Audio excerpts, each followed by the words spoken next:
Václav Havel, torse nu, devant sa maison de campagne en 2009.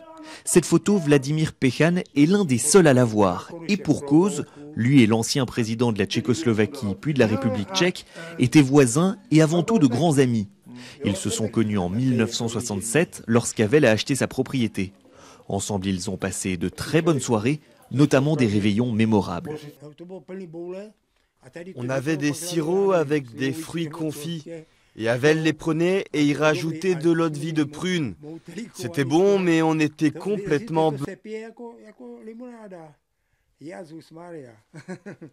Caché au milieu des collines, Hradecek, qui signifie le petit château, est l'endroit où Havel se sentait le mieux, de son propre aveu. Bien avant d'être président, il passait déjà des semaines entières dans cette maison à écrire.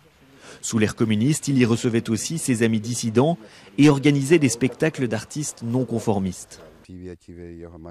Lui et son épouse nous ont toujours très bien accueillis ici. Olga faisait du très bon goulash. Il régnait une atmosphère fantastique.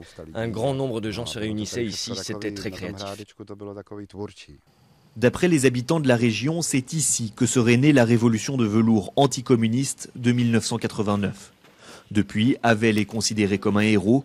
En témoignent les centaines de fleurs et de bougies déposées sur le parvis de sa maison. Mon père était ferblantier. Il a mis sur pied son propre atelier et le régime totalitaire lui a tout confisqué. Grâce à notre président, cela a changé. C'est pourquoi nous sommes ici. Depuis dimanche, à l'image du pays tout entier, Hradecek fait le deuil de son poète, qu'il s'agisse de l'école du village ou de la brasserie voisine où Havel a travaillé pendant 9 mois en 1974. Ses funérailles auront lieu vendredi au château de Prague.